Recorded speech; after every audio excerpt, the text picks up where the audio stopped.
అందరికీ నమస్కారం.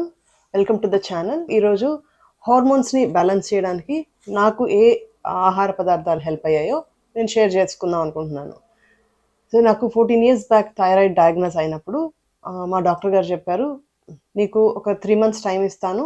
సో, ఈలోపు నువ్వు కొంచెం లైఫ్ స్టైల్ మార్చుకొని అంటే డయట్, కొంచెం ఎక్సర్సైజ్, కొంచెం స్ట్రెస్ అవి తగ్గించుకొని ట్రై చేసి చూడు. ఒకవేళ 3 మంత్స్‌లో తగ్గకపోతే మెడికేషన్ ఇస్తానని" చెప్పారు. సో, నేను అప్పటి వరకు నేను చాలా హెల్తీగా తింటున్నాను అన్న ఫీలింగ్‌లో ఉండేదాన్ని. సో, ఆల్ నేచురల్ ఫుడ్స్ తింటాం. మనం బయట ఎక్కువ తెచ్చుకోము. ఇంట్లోనే కుక్ చేసుకొని తింటాము అని చెప్పి ఫీలింగ్‌లో ఉన్నాననమాట. సో, మా డాక్టర్ చెప్పినప్పుడు లైఫ్ స్టైల్ మార్చాలి అంటే ఇప్పుడు నేను ఫస్ట్ బ్రేక్‌ఫాస్ట్ నుంచి స్టార్ట్ చేయాలని చెప్పి బ్రేక్‌ఫాస్ట్‌లో మనం ఏం తింటున్నాం? ఇడ్లీ, దోస, ఉప్మా, లేకపోతే వడ, లేకపోతే సీరియల్స్, బేగెల్స్ ఇలాంటివి తింటున్నాం అనమాట. సో, అప్పుడు నేను మార్చాల్సింది బ్రేక్‌ఫాస్ట్ కాబట్టి, సో, నేను 23 ఇయర్స్ బ్యాక్ ఎప్పుడైతే యోగా నేర్చుకున్నానో ఫస్ట్ టైమ్, మా దానిలో ఫుడ్ గురించి కూడా వస్తుందనమాట. మోర్ నేచురల్ ఫుడ్స్ తినాలి.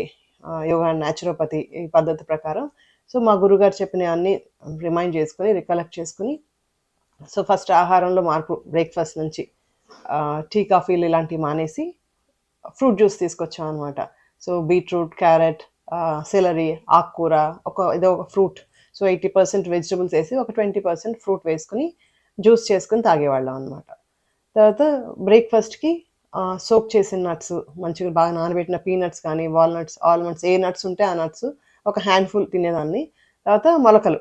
అప్పట్లో ఫస్ట్ పెసర మొలకలు, శనగలు, తర్వాత ఎప్పుడైనా బొబ్బర్లు లాంటివి, ఉలవలు లాంటివి చేసుకునేవాళ్ళం. కానీ నాకెక్కువ పెసర మొలకలు బాగా నచ్చేవి. నేనెక్కువ పెసర మొలకలే తినేదాన్ని. అండ్ సో, అలాగా బ్రేక్‌ఫాస్ట్‌లో మార్పులు చేశామనమాట. సో, జ్యూస్‌తో స్టార్ట్ చేసిన ఒక 3 డేస్‌లోనే ఏంటో లోపలికి ప్రాణశక్తి వస్తున్నట్టు మంచి I was able to breathe well బాగా మంచిగా అనిపించిందనమాట. అండ్ బ్రేక్‌ఫాస్ట్ కాకపోతే పెసలు తిన్న ఒక 2, 3 డేస్ మాత్రం బాగా కొంచెం గ్యాస్‌లాగా వచ్చి పొట్టంతా నొప్పిగా అనిపిచ్చేది. అమ్మో! నాకు పడట్లేదు ఇవి తినాలా అన్న ఆలోచన కూడా వచ్చింది. కానీ ట్రై చేసి చూడాలి అట్‌లీస్ట్ ఒక 3 మంత్స్ అని చెప్పి మా డాక్టర్ ఇచ్చిన టైం వరకని నేను కన్సిస్టెంట్‌గా స్ట్రాంగ్ విల్ పవర్‌తో తగ్గించుకోవాలి అని మొదలుపెట్టేసాను. కాకపోతే ఒక 2, 3 డేస్ తర్వాత తగ్గింది. ఎందుకంటే మొలకలు తినగానే వాటర్ తాగేదాన్ని.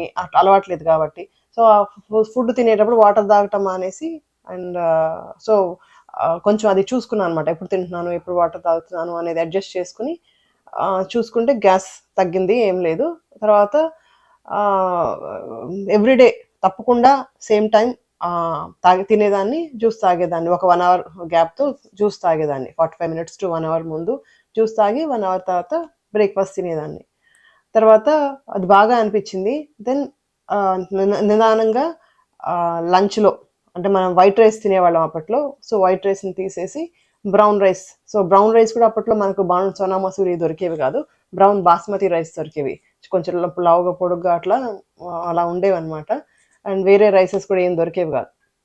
సో, బ్రౌన్ రైస్‌కి మార్చి అండ్ కూర ఓన్లీ ఒక కర్రీయే తినేవాళ్ళం. ఎక్కువ గూడా గాదు. సో, ఒక మంచి బ్రౌన్ రైస్ ఆహ్, ఎప్పుడన్నా ఒకసారి 2 కర్రీస్. కాపోతే ఎక్కువ కూర తినేవాళ్ళం. కూరలో గూడా ఉప్పు, కారం, నూనె, మసాలాలు లాంటివి మానేసి ట్రై చేద్దాం అని జెప్పి అది మొదలుపెట్టేసాం. సో, అలా తినేవాళ్ళం.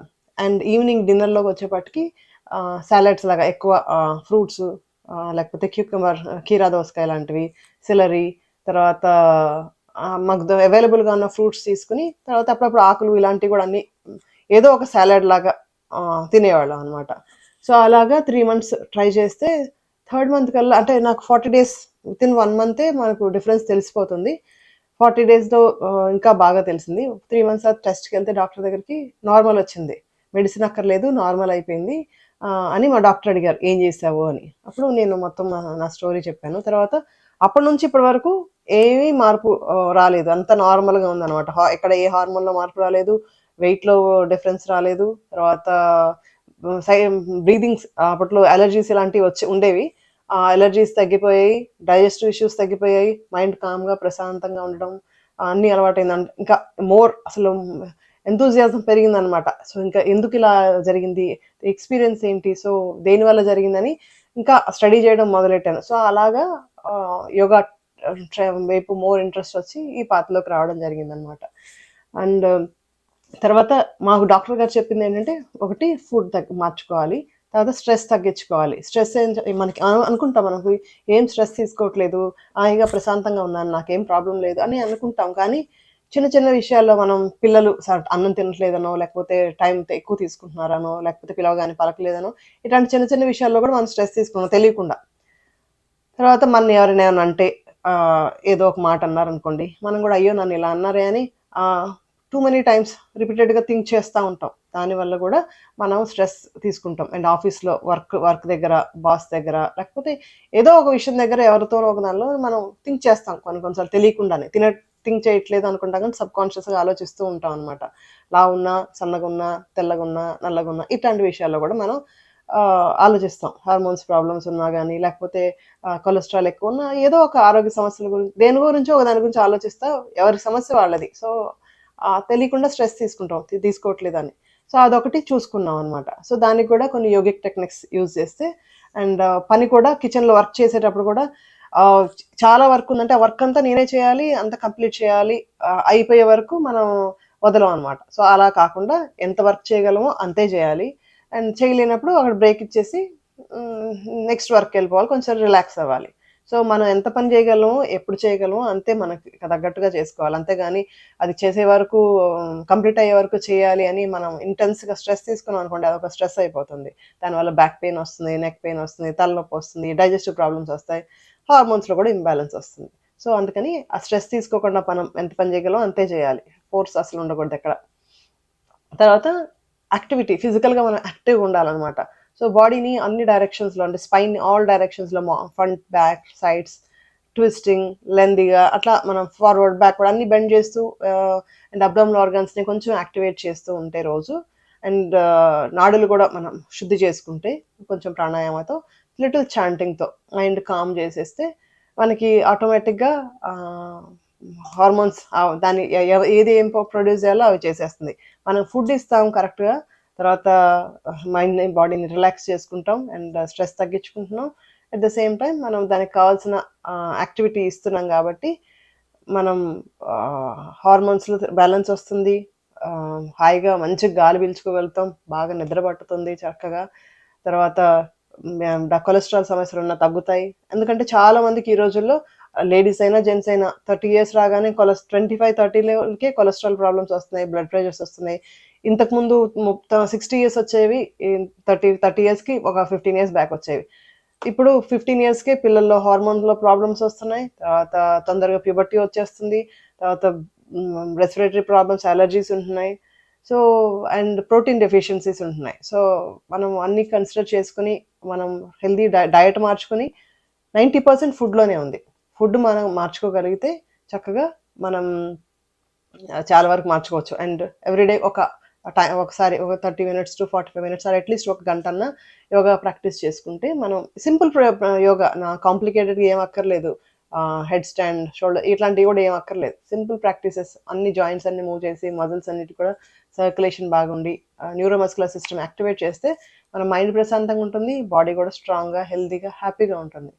సో తర్వాత మిగతా నా ఎక్స్పీరియన్సెస్, నా ట్రాన్స్ఫర్మేషన్ ఆర్ ప్రాక్టీసెస్ ఏం చేయాలి అనేది నెక్స్ట్ వీడియోస్లో నేను షేర్ చేస్తాను. థైరాయిడ్ ఉన్నప్పుడు, అంటే హార్మోనల్ ఇంబ్యాలెన్స్కి ఏ ప్రాక్టీస్ చేసుకున్నా, నేనేం చేశాను, నాకు ఎలా హెల్ప్ అయింది అనేది అందులో షేర్ చేస్తాను. తర్వాత జ్యూసెస్ కూడా నేను వీడియోస్ షేర్ చేస్తున్నాను కదా, సో ఈ స్ప్రౌట్స్ దీనికి, తర్వాత జ్యూసెస్ ఇట్లా అని. సో మనం జ్యూసెస్ కూడా all mixed vegetables, 80% vegetable, 20% fruit వేసుకొని జ్యూస్ చేసుకోవచ్చు. బుడిద గుమ్మడికాయ జ్యూస్, వింటర్ మెలాన్ జ్యూస్ తాగొచ్చు, వీట్ గ్రాస్ జ్యూస్ తాగొచ్చు, అన్ని ఇవన్నీ డీటాక్స్ జ్యూసెస్ అనమాట. సో మన దగ్గర ఏది అవైలబుల్గా ఉంటే వాటిని తాగేస్తే మనకి మైక్రోన్యూట్రియన్స్ బాగా వస్తాయి కాబట్టి మనకి హీలింగ్ బాగుంటుంది. సో హీలింగ్ బాగా జరిగేటప్పుడు మాత్రం, అంటే హీలింగ్ చేసుకోవాలి అన్నప్పుడు మనం ప్రాసెస్డ్ ఫుడ్స్ అన్నీ తీసేసి ఓన్లీ ఆల్ న్యాచురల్ ఫుడ్స్ మనం మన డైట్లో ఇంక్లూడ్ చేసుకుంటే మనం we can achieve our health. మనకి హెల్త్ బాగా ఉందనుకోండి, మన ఎక్స్పీరియన్స్ విత్ లైఫ్ మొత్తం మారిపోద్ది. మనం అదర్ డైమెన్షన్ ఆఫ్ లైఫ్ మనం ఎక్స్పీరియన్స్ చేయొచ్చు. సో మనం ఇలాంటి ప్రాణశక్తి ఎక్కువగా ఉన్న ఫుడ్, ఈ దీనిలో ఏంటంటే మనకి ప్రాణశక్తి ఎక్కువ ఉంటుంది, ఎయిర్, వాటర్, ఫైర్ అన్ని ఎలిమెంట్స్ ఉంటాయి, ప్రాణశక్తి బాగుంటుంది. కాబట్టి మనకి ప్రాణశక్తి ఎక్కువగా ఉంటే మనం చాలా ప్లెజెంట్గా, అలర్ట్గా, యాక్టివ్గా, హ్యాపీగా ఉంటాం. ప్రాణశక్తి తగ్గే కొద్దీ నీరసంగా, టయర్డ్‌గా, డల్‌గా, బాధగా, లేజీగా అలా ఉంటాం అనమాట. సో, అందుకని ప్రాణశక్తి ఎక్కువగా ఉన్న ఫుడ్స్ తీసుకుంటే మనం చాలా హెల్తీగా, హ్యాపీగా ఉంటాం. మనకి లైఫ్ స్పాన్ పెరుగుతుంది. లైఫ్ ఉన్నంత కాలం హ్యాపీగా, హెల్తీగా ఉండగలుగుతాం అనమాట. ఎన్ని రోజులు ఉన్నాం అన్న దానికంటే ఎంత హెల్తీగా, హ్యాపీగా ఉన్నాం అన్నది చాలా ఇంపార్టెంట్. మనకి ఈ మొలకలు కూడా ఎంత పొడుగు మొలక అయితే అంత న్యూట్రిషన్ ఎక్కువ ఉంటుందన్నమాట. ఓకేనా? సో, మిగతా విషయాలు నెక్స్ట్ వీడియోలో మాట్లాడుకుందాం. మీకు గనుక ఈ వీడియో నచ్చినట్టయితే లైక్ చేయండి. అండ్ క్వెషన్స్ ఉంటే కమెంట్ చేయండి. మీకు గనుక థైరాయిడ్ ఉంటే కూడా యెస్ అని కమెంట్ చేయండి. సో, నాకు తెలుస్తుంది థైరాయిడ్ ఉన్నవాళ్ళు ఎంతమంది చూస్తున్నారు. థైరాయిడ్ అనే కాదు, any hormonal imbalance, PCOD problem గానీ, లేకపోతే డయాబెటిస్, సో ఇన్సులిన్ ప్రొడక్షన్ తక్కువ ఉన్నా గానీ, సో ఎలాంటి హార్మోనల్ ఇంబాలెన్స్ ఉన్నా గానీ మీరు కమెంట్ చేయండి. సో మనం మోర్ డిస్కస్ చేసుకోవచ్చు. ఓకేనా? Thank you.